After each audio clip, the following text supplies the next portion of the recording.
Hi guys, இன்னைக்கு team விலாகில் என்ன பார்க்க போகிறீங்க அப்படின்னாக்கா, எங்கள் அம்மாவோட சேர்ந்து இன்ட்ரோ கொடுக்குறது ரொம்ப சந்தோஷமாக இருக்குது. ஏன்னா எங்கள் அம்மா வந்து ஜாலியாக இது மாதிரி ஸ்மைலோட வந்து இன்ட்ரோ கொடுத்தாங்க. அம்மா ஹாய் மட்டும் சொல்லுங்கம்மா அப்படின்னு சொன்னேன். ஹாய்னு சொல்லி அழகாக க்யூட்டாக சொன்னாங்க. ஸோ என்ன மினி விலாகுன்னு பார்க்குறீங்களா? வேறு எதுவும் இல்லை, நம்ம வந்து ஊருக்கு கிளம்ப வேண்டிய நேரம் வந்துருச்சு. எப்பவும் போல் நம்ம ரெகுலர் லைஃப் வந்து சென்னையில் இருக்கும் இல்லையா, அந்த லைஃபுக்கு நம்ம வந்து கிளம்ப போகிறோம். ஏன்னா சென்னையில் நிஜமாவே வந்து வேலை இருக்குது. ஸோ அடுத்தடுத்து வந்து அருண் பர்த்டே வேறு இருக்குது. அங்கே நம்ம வந்து நிறையா வந்து ப்ரிப்பேர் பண்ணி வச்சுருக்கோம். அதெல்லாம் சொதப்பிடுவோம். அதனால தான் அது மட்டும் இல்லாமல் இன்னும் சின்ன சின்ன வேலைகள்லாம் இருக்குது. அதனால தான் எங்கள் அம்மா கிளம்பவே வேணான்னு சொன்னாங்க. ஏன்னா வந்துட்டு தீபாவளி அன்னைக்கு ஒரு நாள் மட்டும் இருந்துட்டு கிளம்புறீங்க அப்படின்னு சொல்லி எங்கள் அம்மா, எங்கள் பெரியப்பா, எங்கள் ஆத்தாலாம் ஒரே சண்டை. அப்புறம் வந்து சமாதானப்படுத்தி கிளம்புறதுக்குள்ளே ஒரு வழி ஆகிட்டோம்.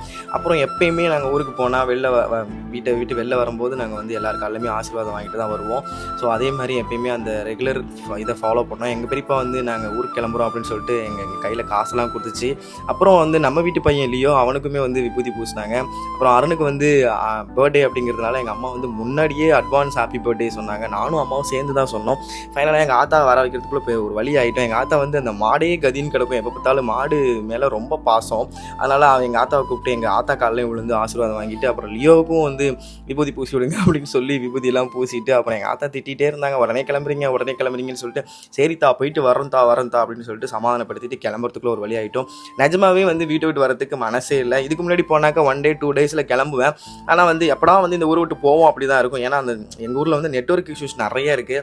அதனால் அது மட்டும் இல்லாமல் வீட்டுக்குள்ளேயே இருப்பேன், வெளியில் போகவே மாட்டேன். அதனால் எப்படா நம்ம சென்னைக்கு போவோம் அப்படி தான் நினைப்பேன். இந்த வாட்டி வர்றதுக்கு எனக்கு மட்டும் இல்லை, திவ்யாவுக்குமே மனசே இல்லாமல் தான் நாங்கள் 3 பேருமே கிளம்பி வந்தோம். வேறு வழி இல்லை. ஸோ வந்து நம்ம வேலையை பார்க்கணும், வேலை பார்த்தா தான் நம்ம வந்து அம்மாவுக்கு தேவையானது அம்மாவை நல்லா பார்த்துக்க முடியும். அதனால் கிளம்பிட்டோம்.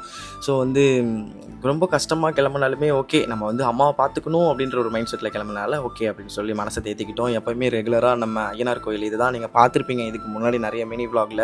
ஸோ அந்த கோயிலில் வந்து சாமியை கும்பிட்டுட்டு நல்லபடியாக வேண்டிக்கிட்டு, ஏன்னா எங்களோட ஃபேவரட் எல்லா தெய்வம்னு சொல்லுவாங்க. எங்கள் எல்லா ஊர்லேயுமே வில்லேஜில் பார்த்தீங்கன்னா எல்லா தெய்வம் அப்படின்னு சொல்லுவாங்க இல்லையா, அந்த சாமி தான் இது ஐயனார் அப்பா.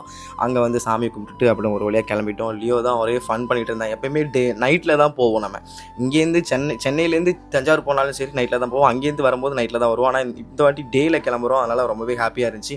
வீட்டுக்கு வரதுக்கே வந்து கிட்டத்தட்ட ஒரு 10:45 ஆகிடுச்சு. லியோ பாருங்கள், தலையை தொங்கிட்டு படுத்துட்டு வராரு ஒரே சொகுசா. ஏசியை போட்டோன்னே இதுங்க ரெண்டும் மல்லாக்க படுத்துக்கிச்சிங்க. சரி ஓகே தூங்கட்டும், நம்ம எதுக்கு டிஸ்டர்ப் பண்ணணும் அப்படின்னு சொல்லிட்டு நானும் அழகாக ரசிச்சுக்கிட்டு இருந்தேன் இவங்க 2 பேர்த்தையுமே. ஓகே காய்ஸ், நல்லபடியாக வந்து சென்னையை வந்து சேர்ந்துட்டோம். பாய் பாய்.